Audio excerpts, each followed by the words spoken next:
Currently switched off.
Bengaluru నగరానికి చెందిన రాత్రిపూట సందేహంగా ముగ్గురు ఆడపిల్లల్ని హత్య చేయబడ్డారు.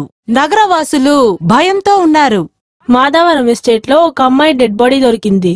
ఇంకొక డెడ్ బాడీ ఫేమస్ అయిన స్వామీజీ యొక్క ఆశ్రమం పక్కన కనిపెట్టారు. మళ్లీ హత్య చేయబడ్డంతో జనాలు భయభీతులయ్యారు. ప్రజలు ఎక్కువ ఉన్న చోటే ఈ హత్యలు చేయబడ్డాయి. ఈ హత్యలు పోలీసు వాళ్లకి ఒక సవాలుగా ఉంటాయని చెబుతున్నారు. చంపబడిన 3 అమ్మాయిలకి ఒకే పేరు మరి ఒకే వయసు కూడా. నెల్లూరుకి చెందిన ఒక యువ జంట కొండ మీద నుండి ఆత్మహత్య చేసుకున్నారు. ఆ ప్రేమికుల జంట బాడీలను విచారణ చేసేటప్పుడు హత్య వరుసగా జరుగుతూ వస్తుంది. చంపబడిన అమ్మాయిల పేరు వైశాలి. వాళ్ళు బెంగళూరులో ఉన్నారని తెలిసొచ్చింది.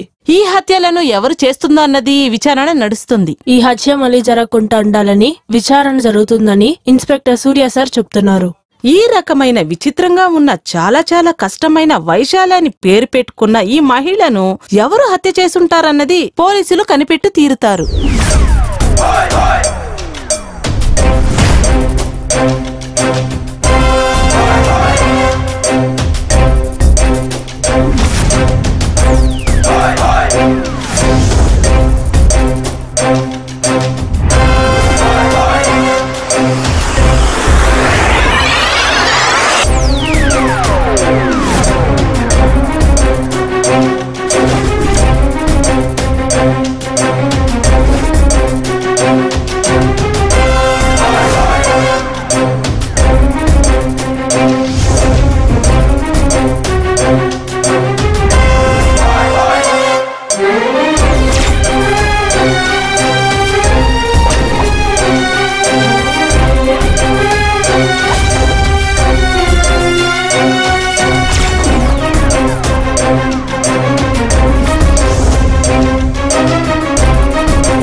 ఇకపై ఏం జరగబోతోంది? ఇది పిల్లాడు కోసమే చేశానంటుంటే నేను ఒప్పుకోలేకపోతున్నాను. ఇప్పుడు చెప్పు విసిరి, నీ మాట విని నా మార్కెట్ని నేను నాశనం చేసుకోవాలా ఏంటి?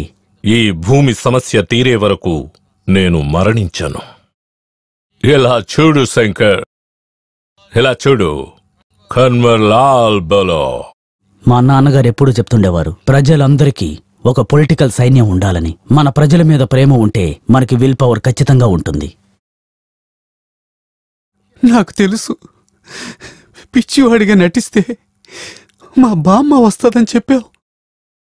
కానీ ఇప్పుడు ఏమైంది? ఎక్కడ? ప్రేమ ఓ దేవుడంటారు, కానీ నేను ప్రేమిస్తే ఎందుకు చేసావని అడుగుతున్నారు. మీరు చేసేది కరెక్టా? ఏంట్రా నువ్వు చేసింది? నువ్వు చేసింది కరెక్టా? సిగ్గు లేదా నీకు? నోరు ముయ్యిరా.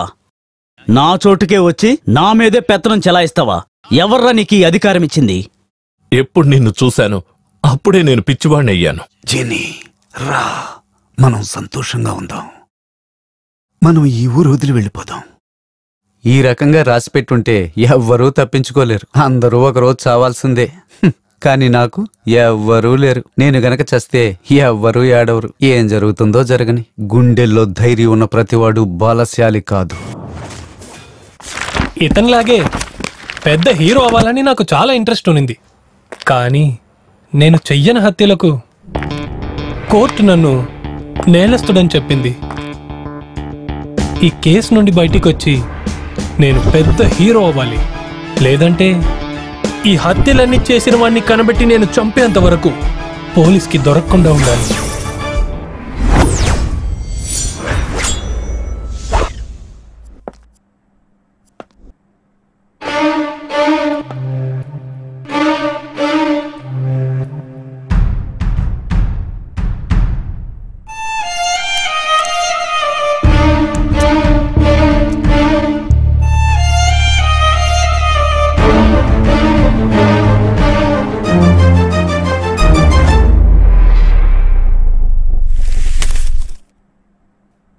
నా పేరు విక్రమ్. మంచి స్టోరీ రైటర్ అవ్వాలని ఇండస్ట్రీలోకి వచ్చాను. కానీ నా కథ వినడానికి ఎవరూ రెడీగా లేరు.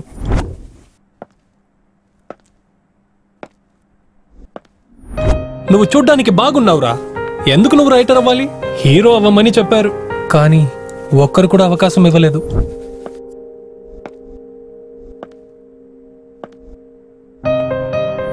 చివరికి ఒక ప్రొడ్యూసర్ దొరికారు. కథ చాలా బాగుందండి, మీ కథలో మీరే హీరోగా నటించమని అన్నారు.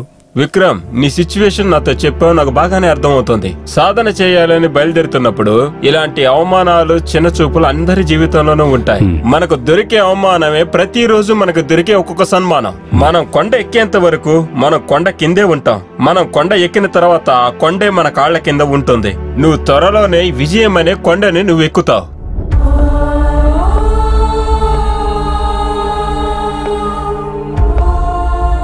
వెంటనే నేను కథ రాయడం ప్రారంభించాను. కానీ ఈ కరోనా ఆడిన ఆటకి మంచి క్లైమాక్స్ దొరకలేదు.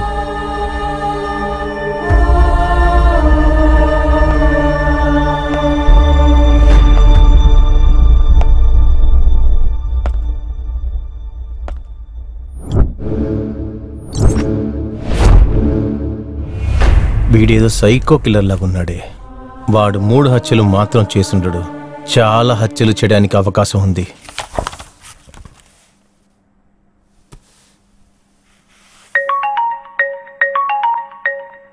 ఏం చేద్దాం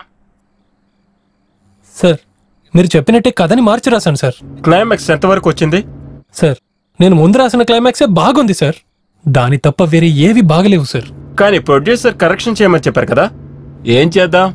సార్, ఆయన కోసం ఒక వర్షన్ ఆలోచించాను, అది కూడా బానే ఉంది.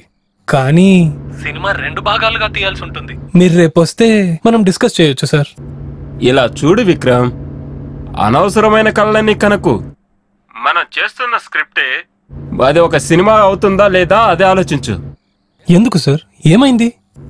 ఇలా చూడు, నువ్వు స్క్రిప్ట్ రాయటానికి కూర్చున్నప్పుడు ఈ ప్రపంచంలో ఏం జరుగుతుందో కూడా మర్చిపోతావు. ఏమైంది సార్? ఇంకా ఏం జరగాలి? పోయిన సంవత్సరం అలాగే ఈ సంవత్సరం కూడా కరోనా కాటాడబోతుంది. నువ్వు టీవీ చూసావా లేదా? గవర్నమెంట్ మళ్ళీ లాక్డౌన్ అలో చేయబోతుంది. సరే అదంతా వదిలేసాయి. ప్రొడ్యూసర్ కాల్ చేశారా లేదా? లేదు సార్. ఎందుకు నువ్వు కంగారు పడుతున్నావు? లాక్డౌన్ స్టార్ట్ అవగానే నిన్న ఎస్టేట్ నుంచి పంపించవాలే, కంగారు పడకు. సార్, మనం అనుకుంది జరగకపోతే రాజభవనంలో ఉంటే ఏంటి, గుడిసెలో ఉంటే ఏంటి సార్? మనకు పని పూర్తవ్వాలంటే నేను ప్లాట్ఫామ్లో కూడా పడుకుంటాను సార్, పర్లేదు. నువ్వు దేనికి టెన్షన్ పడకు, నీకు మంచి సమయం వస్తుంది. నేను 4 ఏళ్లుగా ట్రై చేస్తున్నాను సార్. ఎంతో మంది ప్రొడ్యూసర్లు, డైరెక్టర్లు రిజెక్ట్ చేశారు. ఇప్పుడు ఒక మంచి ప్రొడ్యూసర్ దొరికారు, మంచి డైరెక్టర్ మీరున్నారు. అయినా ఇలా జరుగుతుంది ఏంటి సార్? సిచ్యువేషన్ అలా ఉందండి. ఈ పాండమిక్ వల్ల ఇండస్ట్రీకి మాత్రమే కాదు, అందరికీ ప్రాబ్లమే. ఇన్ని రోజులు ఎదురు చూసిన నువ్వు ఇంకొన్ని రోజులు ఎదురు చూడు. కలలతోనే ఇన్ని రోజులు బ్రతికాం. మనకు కరోనా ఒక సమస్య. విక్రమ్, ఈ ఫీల్డ్ లో నువ్వు ఒక రైటర్ మాత్రమే కాదు, హీరో కూడా నువ్వే.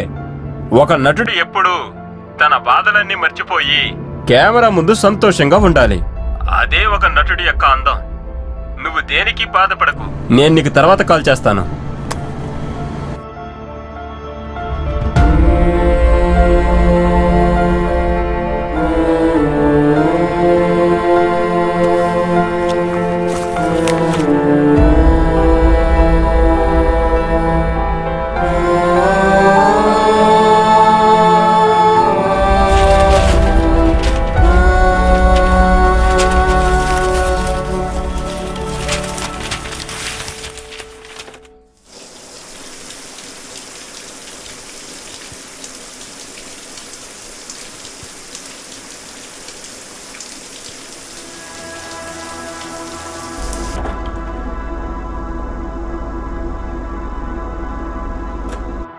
హలో. ఏంట్రా విక్రమ్, ఉన్నట్టుండి కాల్ చేసావు? మ్యాటర్ ఏంటి? నీకు డబ్బులు పంపితే ఒక కేసు బీర్ పంపిస్తావా? లైఫ్ ని బాగా ఎంజాయ్ చేస్తున్నావురా. మమ్మల్ని చూడు, బెంగళూరు కాదు అనుకుని వేరే ఊరికి వచ్చేసాం. అవును, సినిమా వాళ్ళు సినిమా మొదలు పెట్టడానికి ముందు బాటిలే కదరా ముందు ఓపెన్ చేస్తారు. నువ్వేంట్రా కేసులు కొద్ది బీర్లు అడుగుతున్నావు? ఏంట్రో ప్రొడ్యూసర్ దగ్గర టోకెన్ అడ్వాన్స్ తీసుకున్నావా?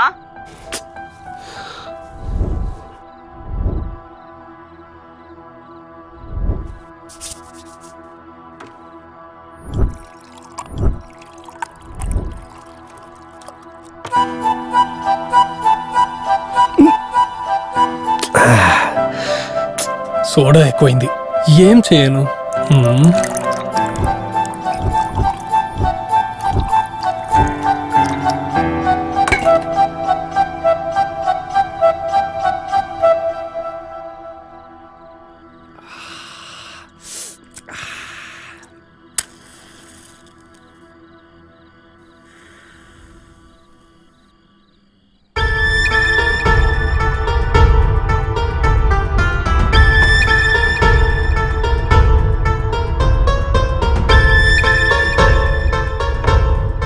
ఏంటి ఇంకా కిక్కే ఎక్కట్లేదు? డైరెక్టర్ చెప్పినట్టు గంజాయి ట్రై చేయాలా?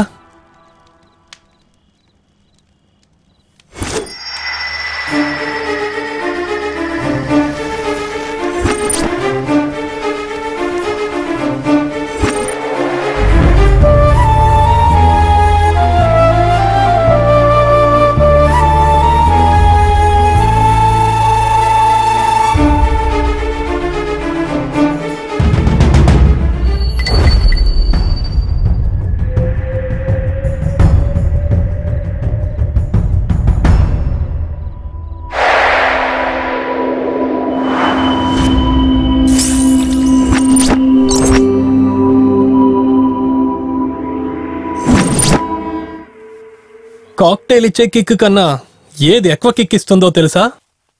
అమ్మాయిలే.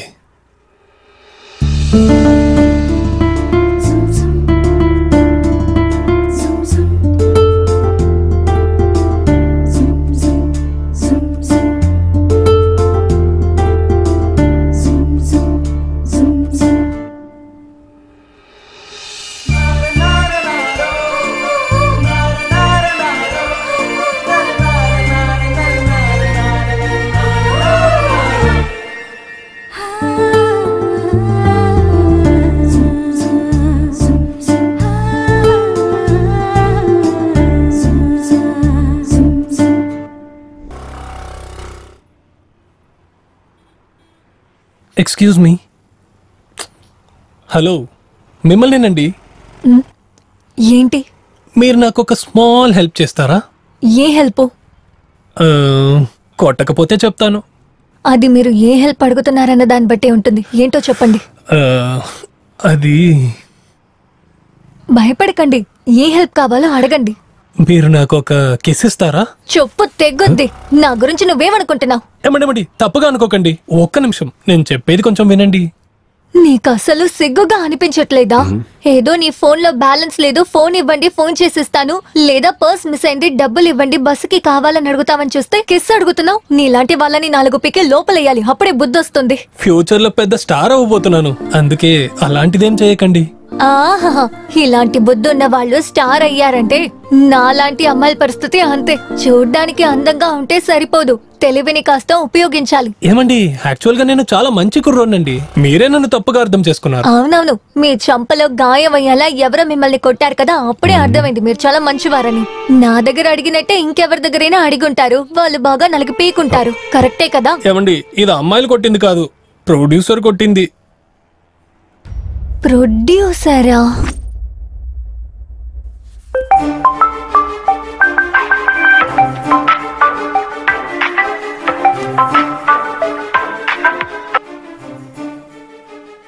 హలో. ఏంట్రా తాగి ఫుల్ టైట్ గా పడుకొని ఉన్నావా? నీకెలా రా తెలుసు? రేయ్, నువ్వు స్పృహలో ఉంటే ఒక్క రింగికే ఫోన్ తీసేవాడివి. ఫుల్ గా తాగావంటే పక్కన బాంబు బేలినా గానీ నువ్వు నిద్ర లేవు. అందుకనే అడిగాను రా. ఇంత అర్జెంట్ గా కాల్ చేయాల్సిన అవసరం ఏంట్రా? నువ్వు హీరోగా ఒక సినిమాలో సెలెక్ట్ అయ్యావు కదా, ఆ సినిమాలో నిన్ను తీసేశారా? ఏంటి ఏంటి ఏంటి అని షాక్ అవుతున్నావు? నీకు జరగాల్సిందే జరిగింది. ఒక రోజుకి 10 మంది ప్రొడ్యూసర్లు 10 మంది డైరెక్టర్లను కలవడానికి వెళ్తున్నావు. వాళ్ళల్లో ఒకరు నీతో పాజిటివ్ గా మాట్లాడితే మిగతా వాళ్ళని మర్చిపోతున్నావు. నిన్ను సెలెక్ట్ చేశాడే ఆ ప్రొడ్యూసరు, అతనికి ఏం కోపమో ఏంటో తెలియదు నీ మీద. నిన్ను తీసేసి ఇంకొకరిని పెట్టుకున్నారా? నేరుగా వెళ్ళి ఏంటో అడిగి కనుక్కో.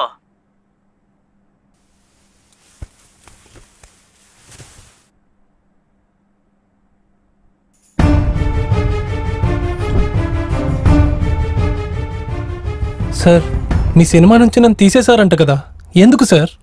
ఏయ్, ఏంట్రా అరుస్తున్నావు? అయ్యో, నేను అలా చేసేంత పెద్దవాడిని కాదండి. నేను ఏం తప్పు చేశానని సినిమా నుంచి తీసేశారు సార్? అన్నిటికీ రీజన్ చెప్పడం కుదరదు. ఆ రోజు సెలెక్ట్ చేశాను, ఈ రోజు నాకు వద్దనిపించింది రిజెక్ట్ చేశాను. సార్, ఆడిషన్లో అంతమంది ముందు నన్ను హీరోగా సెలెక్ట్ చేశారు. ఒకే ఒక ఛాన్స్ ఇవ్వండి సార్.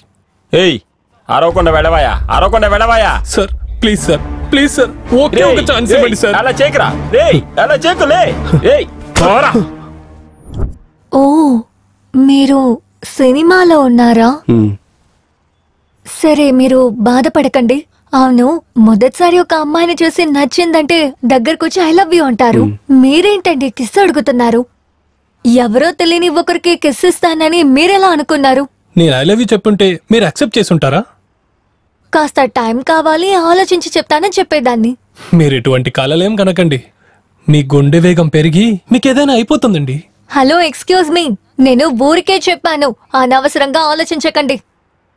ఓపెన్ గా ఒకటి అడుగుతాను, సమాధానం చెప్పండి.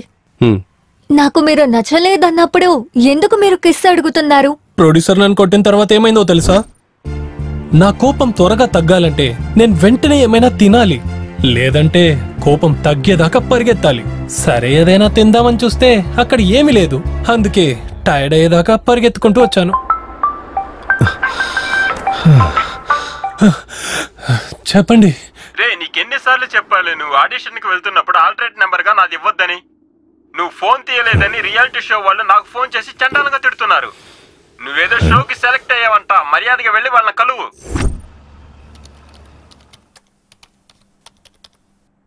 విక్రమ్, ఈ షోలో నువ్వు పార్టిసిపేట్ చేయడానికి నీకు అన్ని క్వాలిటీస్ ఉన్నాయని రిజల్ట్ చేసి టీమ్ ఫైనల్ లిస్ట్ లో నిన్ను సెలెక్ట్ చేయడం జరిగింది. Thank you sir. బట్ నీ పేరు మాత్రమే లిస్ట్ లో ఉంది. కంటెస్టెంట్ గా నువ్వు షోలోకి రావాలంటే ఒక టాస్క్ లో నువ్వు గెలవాలి. టాస్క్ నువ్వు రెడీయేనా? షో స్టార్ట్ అయ్యే ముందే టాస్కా? క్రేజీగా ఉంది సార్. టాస్క్ ఏమని చెప్పండి, చేస్తాను. Very simple task. నీకు పరిచయం లేని ఒక అమ్మాయి దగ్గరికి వెళ్ళి ఆమెకు ముద్దు పెట్టి ఆ సెల్ఫీని నువ్వు నాకు పంపించాలి. దాన్ని టెలికాస్ట్ చేయడానికి నో అబ్జెక్షన్ రికార్డింగ్ కూడా నువ్వు నాకు పంపించాలి. అంతే కదా, చేస్తాను సార్. ఇందులో ఒక స్మాల్ ట్విస్ట్ ఉంది. నువ్వు ఒక్క అమ్మాయికే ముద్దు పెట్టి ఇక్కడికి రాకూడదు. కంటెస్టెంట్లు ఒక్కొక్కరికి ఒక్కో టాస్క్ ఉంటుంది. ఎవరు ఎన్ని కిస్సులైతే పెట్టారో దాన్ని చూసే షోలోకి వెళ్ళాలి. అందుకని నేను కిస్ ఇవ్వాలా? కుదరదు, నేను ఇవ్వను. వేరెవరినైనా అడగండి. ఎంతో మందిని అడిగి చూశానండి. Excuse me, yes if you don't mind నాకు ఒక కేసు ఇస్తారా? అన్నయ్య.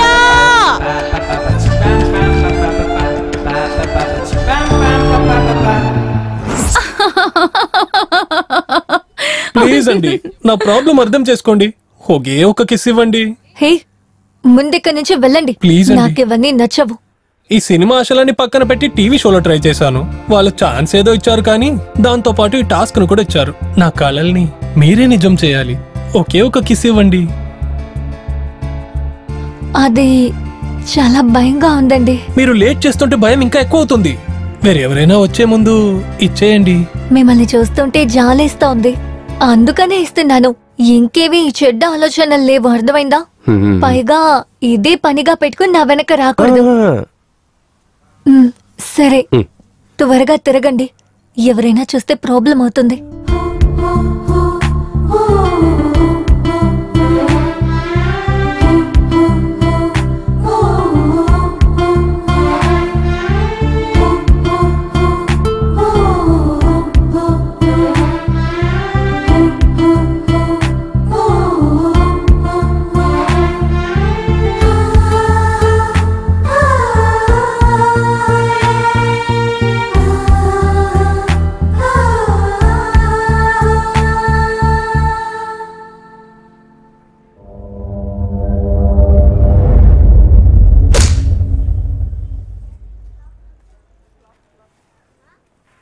ఏమండి ఏమండి ఏమండి, ప్లీజ్ అండి, ఆగండి, ఒక్కసారి ఆగండి. మీరు కిస్ ఇచ్చినట్టు ప్రూఫ్ కోసం ఛానల్ వాళ్ళు ఒక ఫోటో అడిగారు, అందుకే ఫోటో కోసం వచ్చాను. దీనికే మీకు కోపం వస్తే ఎలా అండి? నేను చెప్పేది కొంచెం వినండి. మీ ఫోటోని నేను అస్సలు మిస్యూజ్ చేయను. కొంచెం ఆగండి ప్లీజ్, కొంచెం ఆగండి.